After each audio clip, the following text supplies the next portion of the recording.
what are the building blocks? What did you learn? So we had the lead in. The lead in was the first 15 seconds of a call, right? What's important about the lead in? Your name is Jason. Do you go by Jason? Maybe you prefer Jay. I'm going to go on your LinkedIn and I'm going to look at your recommendations. That's the easiest sort of path I found to figure out how somebody actually prefers their name to be, right? So if within the first 15 seconds of a call I can say your name as you prefer it to be, bam, Yeah. right? And a little person. If you called me J-Bay, because that's what I have on my LinkedIn profile. If you said J-Bay, you'd immediately have my attention. There you go. There you go. Email too. Email or cold call. Yeah, no, it's huge. It's like the first, and that's just the first 15 seconds, right? The first 30 seconds, 45 seconds of a call are the most pivotal because you need to cut through what we used to call the vendor static, right? Which is the fact that they have for every client we represented, there were a million other competitors with a million other SDRs who were also blowing up every channel that we were, right? So how do you cut through that noise? It's by saying, "Hey, Jay Bay, congrats on the recent podcast that you did. That was really cool." So how did you get into sales originally? I come from something of a non-traditional background, actually. Um, before I started my first business-to-business sales role, I was doing 4 jobs at the same time. I was a Panera catering supervisor. I was a chauffeur. I was a search engine optimization project manager, and I was a legal assistant at a law office. Right. So Wow. I'd never heard of B2B. I didn't know what that meant. I'd never heard of cold calling, or at the time the title was BDR. I think nowadays SDR is more of the standard nomenclature. Um, and I was just like, man, it'd be great if I could consolidate all of my revenue streams into one.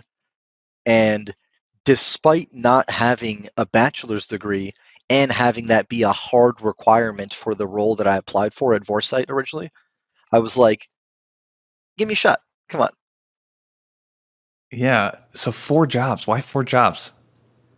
Because I was hustling, man. Yeah. It's not the world. I mean, I think we're moving towards I think more and more people are recognizing that um, a bachelor's degree is more of a nice to have rather than a need to have for a lot of roles. But especially back then, and in a lot of situations still today, you're kind of limited in terms of the things that you can do. Yeah. What do you mean by that? I had a lunch one time with an SVP of I think he was just a flat SVP. I don't think he had a specialization at an IT company, and he gave me the best analogy. And he's like, "Listen, until you go back to school, you're always going to lose out to people that have this qualification that you don't. And even if you have amazing experience and you come with this amazing background and these recommendations, HR is going to look at your resume. They're going to look at the resume of somebody who's like a wicker basket maker, right? Very specific imagery. And they're going to look at this guy who makes wicker baskets and they're going to say, huh, he's got the degree. He fills the checkbox. And you're going to lose out to Yeah. him because of that. Yeah. So I didn't graduate college. Did you end up not graduating college either, it sounds like?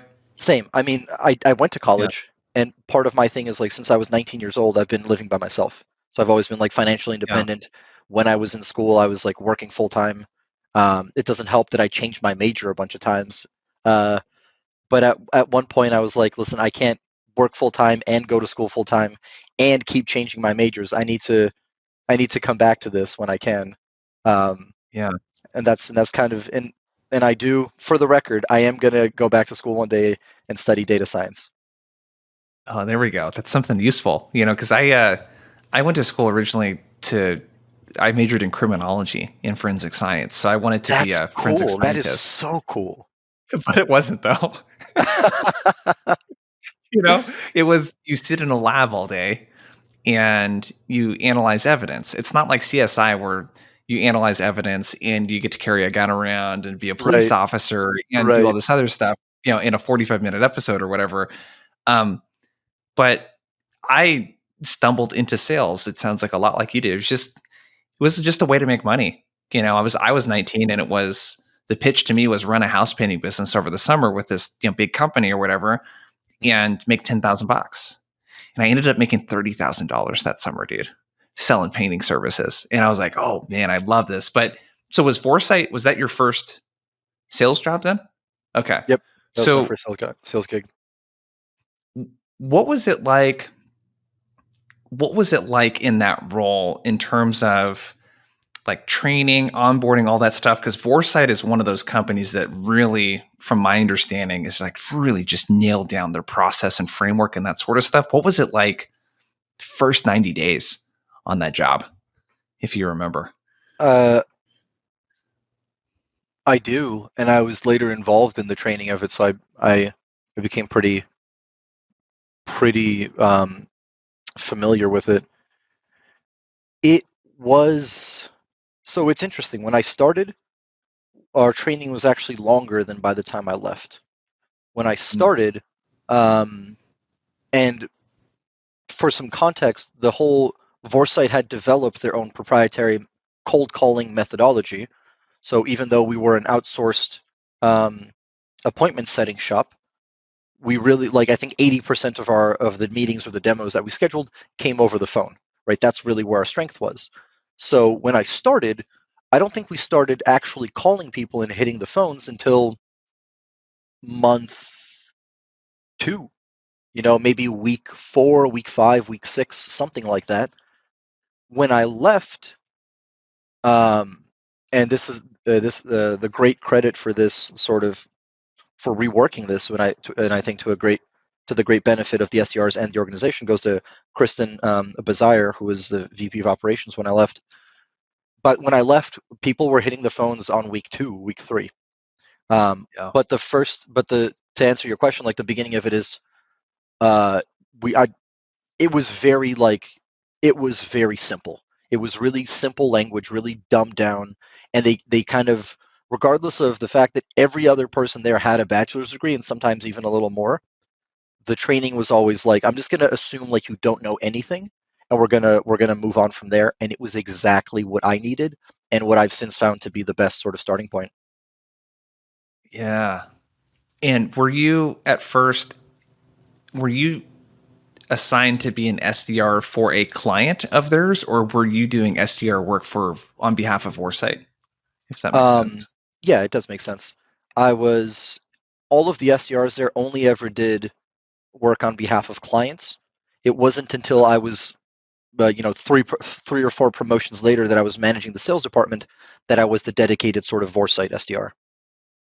Got it. So, did you get trained in the first couple weeks? Did they train you on the client that you would be working with? Is that what they talked about it, or was it even more Nope, basic than more that? basic than that. And that was the Okay. beauty. That was the absolute beauty of the Vorsight methodology. Yeah. They gave you such a framework that they really taught you the basics, and it was often times repeated as something like a building block or like Lego blocks, where it's like, Yeah. we're really going to focus on we're going to take a 4-minute long cold call, and we're going to break it down into very defined pieces, and we're not going to say, everything needs to happen in the sequence. You can move the blocks around as you need to, but these are the core components.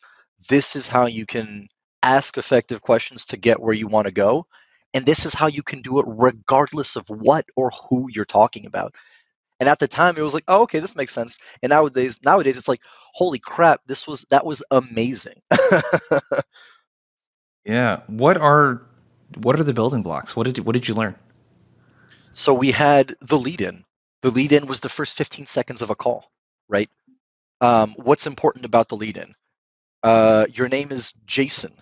Do you go by Jason? Maybe you prefer Jay. I'm going to go on your LinkedIn and I'm going to look at your recommendations. That's the easiest sort of path I found to figure out how somebody actually prefers their name to be, right? So if within the first 15 seconds of a call I can say your name as you prefer it to be, bam, Yeah. right? And a Because little if person. you called me J Bay, because that's what I have on my LinkedIn profile. If you said J Bay, you'd immediately have my attention. There you go. There you go. Email too. Email or cold call. Yeah, no, it's huge. It's like the first, and that's just the first 15 seconds, right? The first 30 seconds, 45 seconds of a call are the most pivotal because you need to cut through what we used to call the vendor static, right? Which is the fact that they have for every client we represented, there were a million other competitors with a million other SDRs who were also blowing up every channel that we were, right? So how do you Yep. cut through that noise? It's by saying, "Hey, J-Bay, congrats on the recent podcast that you did. That was really cool," or something like that. I don't know how many people are doing either of those two things, right? It's really not, and it's so basic. You know, I'm a pretty public person. You know what I mean? Like I post Oh, I content love it. every day on LinkedIn. I love it. It makes yeah, if I would love to try to do business with you as an SDR because it'd be easy to find something to start a Yeah, conversation about. it's just so easy. So vendor static, that's a really interesting way to describe it. So in that first 30 to 45 seconds, pattern interrupt is sort of what I hear you saying there. Yeah, What that's are mhm. what's the typical experience for a prospect in the first 45 seconds? What are they hearing from other like the not so good things? What is the vendor static? Oh man.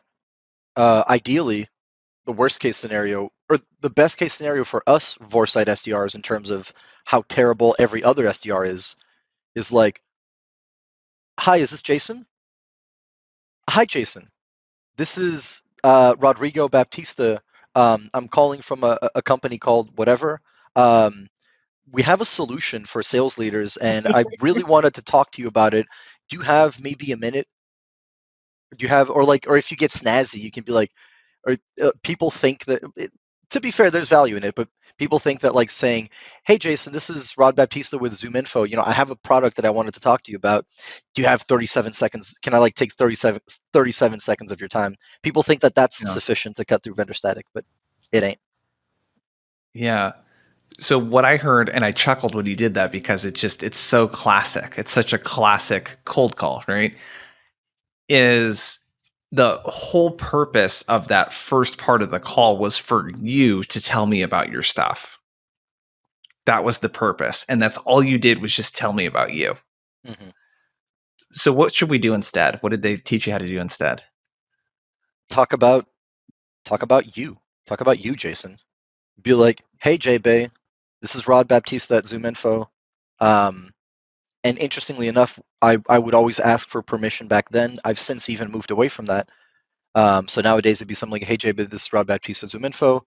Um, in having done my research, I noticed that you launched 2 podcasts this month. That's really awesome. I'm kind of curious.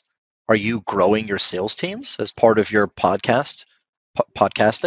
Is that something that's top of mind for you?" Bam. Yeah. So I'm this we talked about this in the webinar that we did with you and Tyson. And it was this concept of I think you guys called it micro yeses. Is that what you called Yes. it? What did you Um, Tyson has three a Tyson yeses? has a yeah. It's not the yes train. That's what we used to call it in Foresight. It's something very similar to that. Tyson has a very unique way of doing it too I'm forgetting right now. But yeah. So is the psychology here that if I can engage you quickly, what you did in like 10 seconds or less, if I can get you talking really fast and if I can get you saying yes to something, is that kind of the thinking behind this? Is that am I trying to condition the prospect a bit here with some yeses or Um, that helps, but the more explicit psychology, and this is another thing. So Vorsight was co-founded by Steve Richard and David Stillman. Um, the more time that elapses, the more I realize how incredible what it is that they built was. And one of the things I love the most about it is that at the core of their methodology was behavioral economics, right? And Daniel Kahneman, who kind of wrote the book on this, it's called Thinking Fast and Slow. He talks about the brain always operating in one of two states, system one and system two. System one is your pupils are not very dilated. You're not really focused on what you're doing, but your hands are probably active. Like maybe you're washing dishes, maybe you're driving. you're not spending a lot of calories thinking about something. You're just kind of on autopilot. System 2 is when you miss a turn and you're like, oh crap, I got to go back. Or, System 2 is when your pupils dilate and you immediately switch into attention paying mode and you're expending more calories per minute just from purely thinking about whatever's going on, right? And there's a whole lot of that. That's really cool that I'm not going to go into. But the real psychology is get them into System 2 as fast as possible.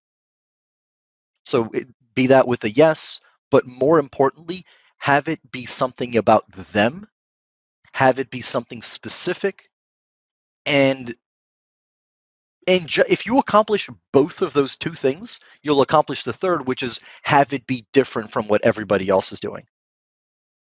Yeah. So, in terms of that relevant thing that you're asking them about, does it have to be related to the reason why you're reaching out? Or could it be something? So, for example, on my LinkedIn profile, it says that I love classic rock. Van Halen and Def Leppard are my two favorite bands. If I was cold calling someone like me, I might ask, hey, David Lee Roth or Sammy Hagar, for Van Halen, right? Yeah, Is that, do you ever work in stuff like that that's not totally maybe relevant, but is definitely something that's a rapport type thing that's on their LinkedIn profile or something obvious? absolutely. Again, the objective of the first like 30 to 45 seconds is to break them into System 2, get them to pay attention to what you're actually saying. And whatever gets you there accomplishes that goal. Now, ideally, it can be something that both gets their attention and easily transitions into the next Lego block, which is like asking them a role question or a responsibility question, or even just straight jumping into the common challenge, as we used to put it. It helps if I say, hey, like, um, I saw that you were doing a bunch of podcasts. I imagine that you're probably growing your sales teams, if that's the direction in which I want to track the conversation. But I have spoken to people where I'm like, hey John, this is Rod over at whatever client I'm on. I'm curious, what castle is that on your LinkedIn background? Is that Kilkenny Castle? And they'll be like, it's Fitzpatrick Castle in whatever county of whatever. Like, oh, that's really cool. And then it's a little awkward to transition from there into asking them about their tech stack or whatever, but it breaks them into System 2. They're listening. Yeah. And you could even have a little bit of fun with that, I imagine, too. Hey, totally random question here, but I could not help but ask because I was on your LinkedIn profile question. Um, so lead in, vendor static. I've gotten past like the first 30 to 45 seconds. What are kind of the next blocks? You mentioned a couple of them, but what are kind of the next blocks that we want to make sure to work through? So I'm really forgetting the unique language that Tyson uses here, but um, getting them on the yes train and asking a couple of like popcorn questions, I think is actually how Tyson refers to it, popcorn questions. Asking a couple of small little questions um, in the beginning, just to continuously just to break the ice a little further, and also to make sure that you're in the right place, and to give yourself an opportunity to further show them that you're not just a cold caller, you've done some research, right? So if I'm calling somebody who if I'm targeting vice presidents of sales who oversee sales teams, right? The title vice president of sales can be very misleading. Sometimes that's an individual contributor, right? So and it's not like every vice president of sales that picks up the phone, I'm immediately going to assume they're the right person. I want to make good use of my time, right? So as an easy popcorn question that gets them to sort of open up a little bit, and as a way for me to further show that I've done research, I'll be like, hey Jason, that's really funny about the Van Halen thing. So in having done my research, it's language that I still use basically to this day. In having done my research, I saw that you've been leading sales over there for quite some time. And then obviously you can take your style there, whatever. Like since this, you can be specific, but just in having to use the language to show that you've invested your time, and then make reference to something specific, um, uh, whilst being conscious of your own time. But in having done my research, I know you've been leading sales over there for some time. I'm just kind of curious. As the VP of sales now, I imagine you're overseeing a team, right? And then if you tell me no, then maybe I don't want to spend my time with you then. Then maybe I win fast, lose fast. If you tell me no, I don't oversee a sales team, and that is part of my requirement for doing business with you, then that completely changes the track of my conversation. Then you can even go for something like, oh, I'm in the wrong place then. My bad, total. And just so I never bother you again, who is overseeing the sales team over there? Because clearly, I was mistaken by your title. And if they say yes, that's an easy popcorn question. It's like, great, I appreciate you clarifying that. The reason why I ask is because, and then you can transition into the big, big piece, which we used to call the common challenge. Got it. So it's okay to ask closed-ended questions. It sounds like these are just Yeah, really easy layups, yes or no answer, that kind of thing. absolutely. Absolutely.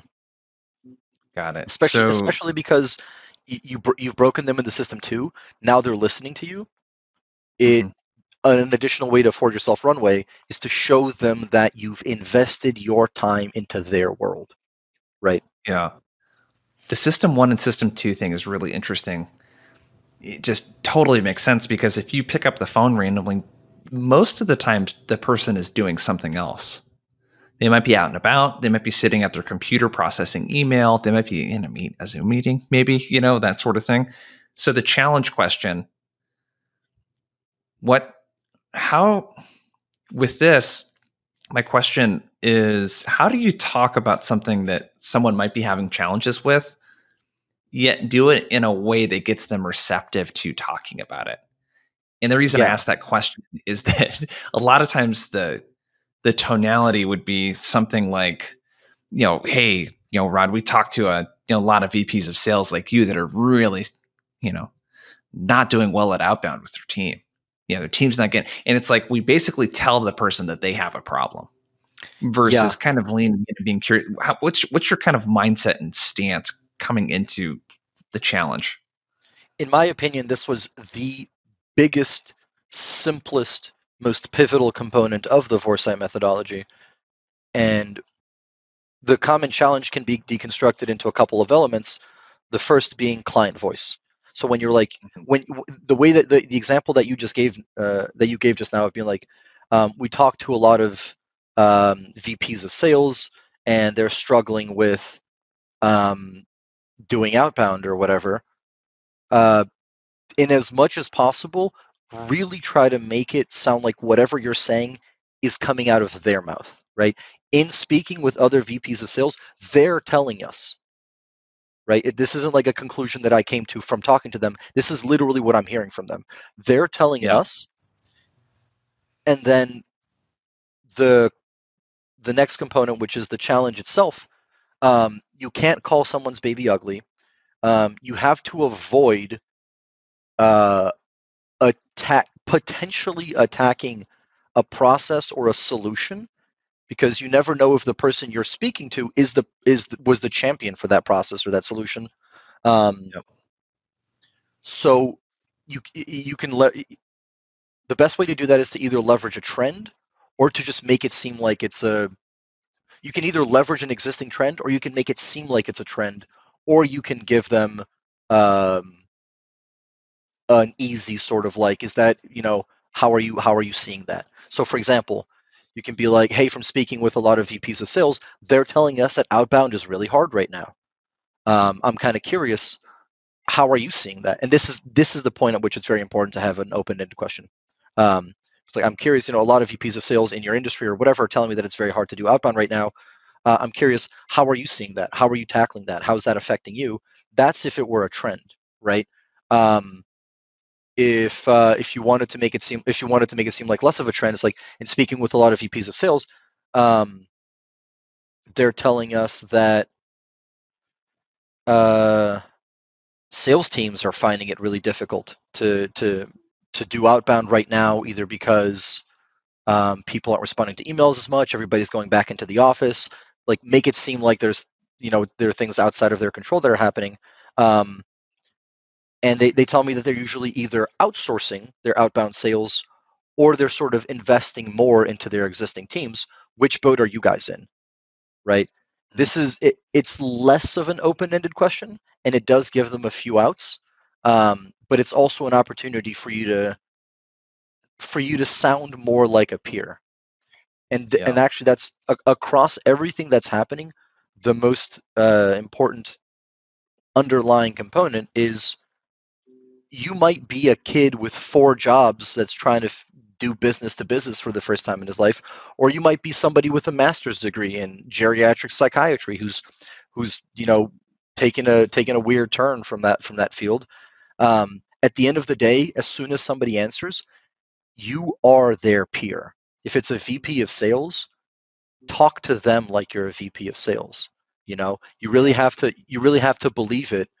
And when you ask these questions, when you talk about these challenges, use the language that you've heard from them.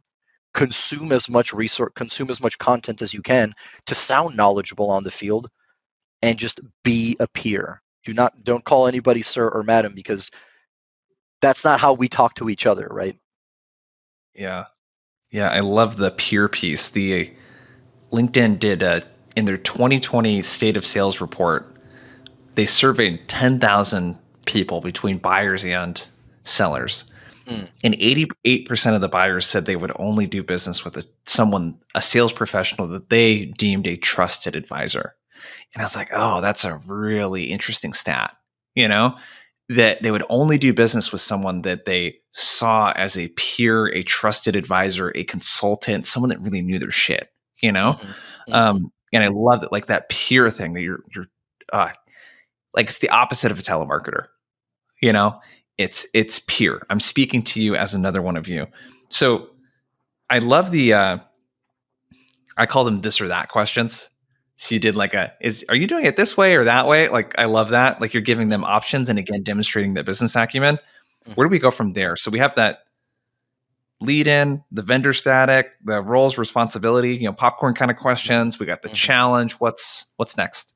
So ideally, if you've done a good job leading up to the common challenge, now's when the talk ratio completely flips. Thus far, you've done all of the talking, and you've asked closed-ended questions. Um, Now, if you ask a really good common challenge, this is when they talk. This is when they go like, "Oh man, tell me about it. My teams are struggling right now. Nobody wants to pick up the phone. They're complaining to me that all of the emails we have in our database are terrible." And I'll tell you something else. Last week, marketing came to us, and the more of a peer you are, the more that you display that acumen, and the more that you can genuinely leverage some kind of trend or organizational or departmental challenge that is kind of true, right? And I'll give you the easiest one that we used to give was sales and marketing. Every time we would call a salesperson, we would just say, "Oh man, marketing doesn't know what they're doing." And then every time we call a marketing person, we would reverse it. I can use that challenge from now until the time that there's no longer a need for sales or marketing organizations, right? That's going to be true forever. Right? Love that. So like so ideally, if you've done a good job, they'll speak. Now is their turn to speak and open up and tell you a lot, right? And this is where you need to be a very good listener. This is where you need to pay attention for what they're saying in term. This is where you need to pick out the pains and the challenges. And if you've asked a good question, not only are they going to talk, if you've asked a good enough question, they're going to talk in the direction that you want them to talk in. Like, "Oh yeah, doing outbound is really tough right now." "Oh great. Well, actually, that's why we exist." They're like, "That's kind of why I'm calling." You know. Um, but if they don't open up, if they worst case scenario and they're still closed off, they're still giving you yes or no answers, or they tell you that no, that isn't a problem for us. Every single call is an opportunity for you to learn, because nobody's going to teach you more than your prospects. The best common challenges I've ever heard have literally come out of the mouths of my prospects, right? The best trends I've ever heard about, the best business acumen, or the business acumen I have today, came from my prospects. So in the worst case scenario, when your common challenge doesn't resonate and it doesn't turn into them telling you about their pains and their challenges, learn learn about what is relevant to them. If you missed the mark, where did you miss the mark, and where you can better iterate to resonate next time. What does that sound like? How do you ask for that? The in speaking with a lot of VPs of sales are telling me that it's really hard to do outbound right now. I'm kind of curious, how are you guys tackling that? "Oh, it's not a challenge for us." It's like, "Oh, So it's not hard for you guys to do outbound? Nope. Oh, that's really interesting. I hear that it is a challenge for almost all of your peers. If you don't mind my asking, what have you done to be so successful? Right. And then here at this point, especially if somebody's being kind of closed off and assuming you've done a really good job up until this point and they're still being closed off, um, this is where you go for gold. Like that, this person's probably not going to talk to you anyways. So try everything, try anything, ask all of the questions. Where have you had success? How come you haven't you aren't seeing this challenge? You know, if this isn't a challenge for you, then what is? I literally, and I've been doing this for years now. And the other day, one of our junior um, SDRs asked a beautiful question. He was pitching a solution. It didn't resonate. So at the end, he's like, you know what? If this isn't the challenge for you, what is? Right? Like, what a shitty question. What a crappy, not specific, like kind of, throw pasta at the wall to see if it sticks question. And then the person was like, actually, right now we're looking at getting a chatbot for our website. That's one of the things we do.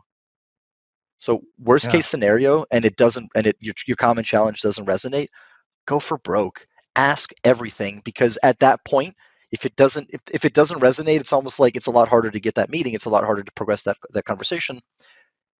Try to learn as much as you can. Yeah. I love that. The asking for feedback, you get so many good insights. We listen to so many calls in our outbound squad program, and it's funny because reps will get really excited too, which is really cool when they get a good insight, because it sounds like a part of your process too is constant iteration. If I hear one or two people mention something, that's probably a pattern across their peers, and that becomes something that I adjust and incorporate into my talk track and my language. So, okay. So when we ask the challenge questions and we start digging in, how do you segue from there into the meeting or asking for the meeting? Yeah. For the purposes of this conversation, from here you can either sort of go with a more pitch process where you do eventually lead into like talking about your product, who you are, when it makes sense to do so, right? If you're doing the Vorsight methodology, you would never lead with a pitch. You would never lead with a product, right? You would lead with them. Um, but this process is so good that I've scheduled meetings and demos with executives at very reputable companies without ever talking about my product, It's cool, because huh? it's incredible. If you and Yep. it's, there are some people who have incredibly difficult jobs, and when they come home, if they have families or friends or whatever, the people in their world might not resonate with their challenges, right? Yeah. They might not have anybody to talk to. Every once in a while, you'll get somebody that when you ask them a good question, they've been waiting to talk about it. They've been waiting to talk about their problems, right? But um, the way to get a demo without ever talking about your product or your solution is, if you are either a good listener or you've struck gold and they just gave you all of the pain, then whatever pain, whatever tangible thing they're struggling with right now, you can say, that's why we exist. Whatever it is, you can say that is the reason why we exist. It's like, oh, you're struggling hardcore with outbound. That is the literal reason why we exist. That is the bedrock on which our organization was founded, and I would love to talk to you about it. Yep. That right there is enough to get you a meeting, and you don't know shit about what I do. Yeah. How do you answer that question when a prospect says, "Well, how do you guys do that?"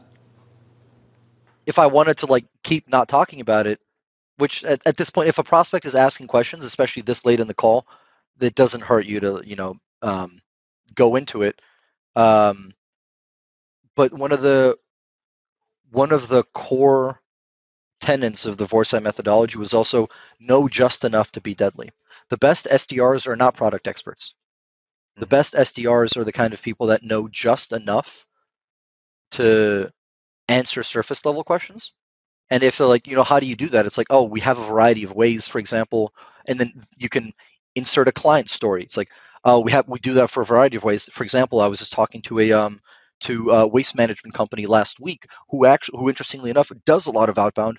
They were struggling with it, and what we found was in being able to understand their process, we figured out where there was a lot of money left on the table, right? I effectively said a lot of stuff without being specific or saying shit. But Yeah. like a client story is a good way of tackling that. Or if you ever get questions that are just a little bit deeper than surface level, it's like, what do you mean you evaluated their process? Or like, what do you mean you have a team of people that does this? Or what do you mean you guys have like a technology? Then you can always kind of turn it back and be like, actually, that's a really good question. That's why I wanted to find a better time to talk. I'm literally not the best person to answer that. I don't have the best understanding. All my job is to understand your world, understand your challenges, and make sure that we can get you in front of somebody who's been working with your industry peers. It's pretty reasonable. Yeah. So, okay. So, just a couple kind of random questions because I'm curious. Do you like cold calling? I had somebody come up to me once and be like, "You love cold calling," and I was like, "I do," and they were like, "Yeah, right." This is something I go back and forth on because it's tough. It's a hell of a grind. Um, there are days and days, and I'm definitely somebody who's good at it, and I'll put it this way: I love talking to people. I love learning stuff, and Yeah. um, I love that moment uh, when you're able to get somebody across the finish line and they say that does sound valuable. There could be some interest there. It's like, okay, come on now. So in the long answer and the short answer are yes, I do like it. Yeah. What is the hardest part of cold calling for you? At this stage in my development, I like to go into conversations knowing more. So ideally I want to know something about you. I want to know something about your business, maybe something about your industry.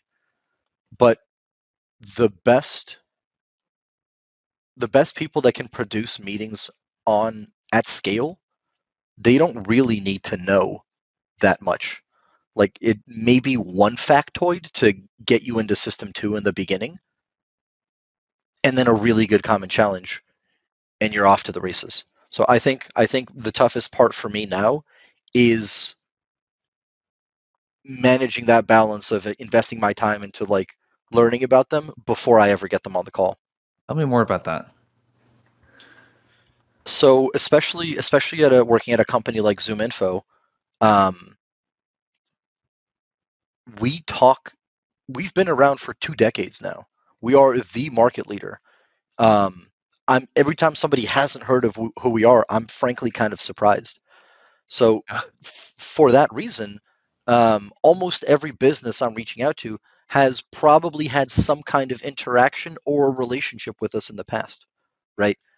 As the kind of person who wants to come to you with an informed question or conversation, I want to know what that was, right?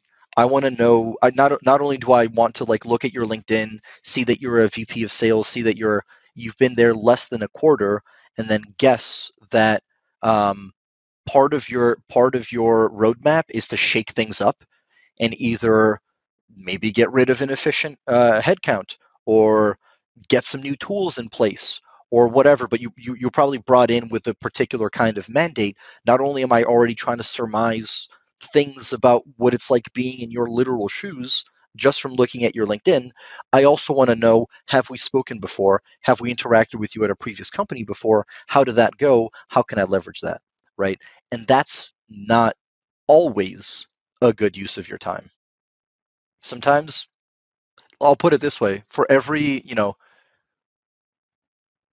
10 people that I did research on, I probably could have called 30 or 40 people with zero research. And at the end of the day, sales is a volume game. And if you're not hitting your number, stop doing research and focus on the volume. Yeah. This is so interesting because the reason why I asked you about that is that I think email is a slightly different game sometimes because it's so hard to differentiate yourself because your personality just doesn't come through the way it does over the phone. And I It's teach true. something I call them priority drops. And it's Mm. basically the common challenge statement that you had. Hey, typically when I talk to VPs of sales, they're in one of two situations. One is they're trying to create a more blended pipeline. So their AEs aren't doing enough prospecting and they're relying way too much on SDRs for pipeline. The second thing I hear It's a good challenge. is that, you know, their their AEs are struggling to get meetings with more senior folks that can move deals faster, and they get stuck at people that aren't decision makers. So either of those, and those are the two things I hear the most commonly from It's a good VPs that challenge. I Those are good work with. challenges. Yeah, So again, though, point being, I didn't have to research to have that talk track. So as long as I have that factoid at the beginning, that's really, and I don't know about you. I mean, do you pull up the person's stuff when you get someone on the phone? You're like, okay, well, let me pull up their website, LinkedIn real quick, and you're kind of jotting around, or are you just hyper focused on the conversation? Do you have any of that stuff open at all or no? I do. Ideally, and we had at Vorsight, we also had a very customized instance of Salesforce that allowed us to do a lot of really fun stuff. Um, but the thought process there was after 11 touch points, and calls don't count as touch points, but after 11 touch points or 30 days, if you haven't booked someone, get them out of your demo pipeline, right? So what that means is I don't want to have to pull up your LinkedIn every time I call you because I'm probably going to call you a bunch. You know, I don't want to have to. I don't want to have to look at your website more than once. So I'm going to look at it once. I'm going to pull up your LinkedIn once. I'm going to figure out whatever factoid I need.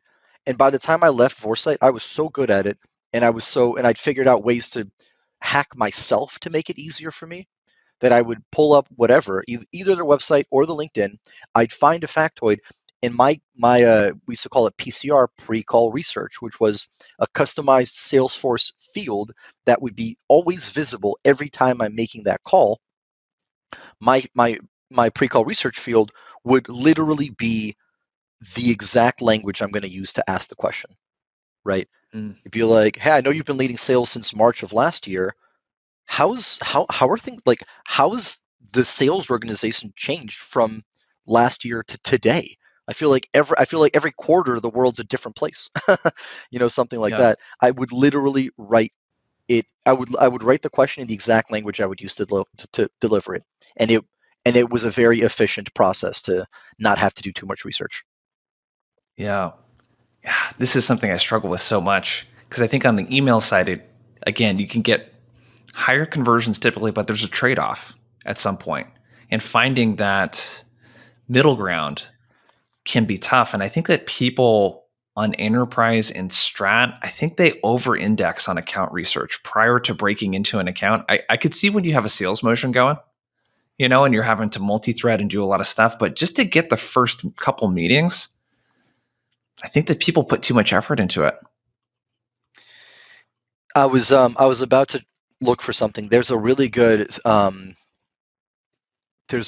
blog post. I think it was Outreach or it might have been Sales Loft that I saw a couple years ago that tried to evaluate the question of email personalization, and it was like um, a scale. It's like the more Yeah. personalized it is, the better. Up until a point, at which point more personalization doesn't actually get you better Yeah. returns. And if you keep going with even greater personalization, it starts to actually drop off a little bit because people get creeped out. Yeah. Well, it was like 10%, I think was the number to where you start to see diminishing returns. And, 10% of an email, I mean, let's say the email's 100 words. That's a decently long email. That's only 10 words. That's a sentence, Exactly. Exactly. or less. So and there is, so to your point about emails, and again, like full disclosure, the Vorsight cold calling methodology was a cold calling methodology. It was a primarily phone focused. We also had an email methodology. We also had individuals who were amazing at emails and then ended up delivering their own sort of trainings on it in a lot of ways. I was not one of those folks. I was more of a cold caller, but for email, because you have less control over that engagement, right?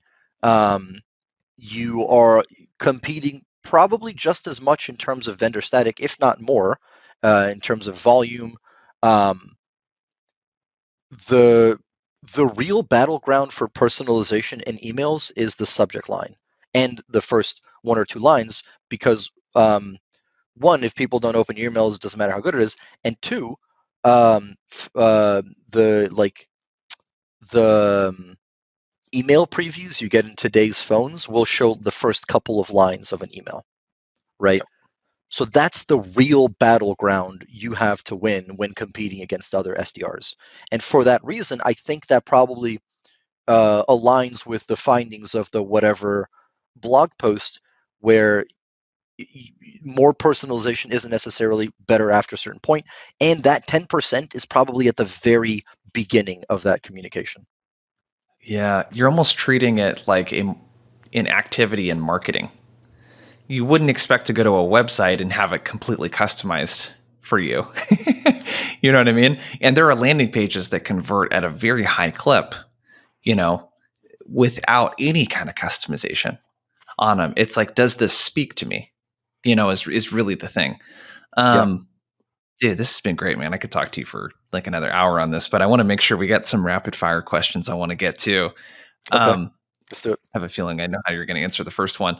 If you had to choose between phone, email, and social for outbound, what do you pick and why? Personally, phone for myself, because that is my core strength.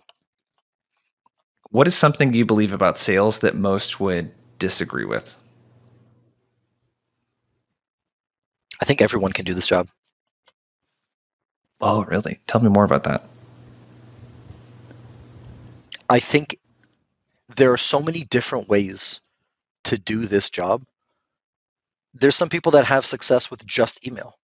There's some people that have success with just phone.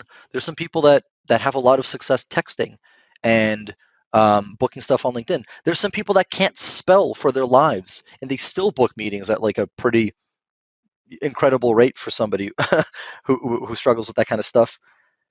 And the more I see the different kinds of people that have success, the more I think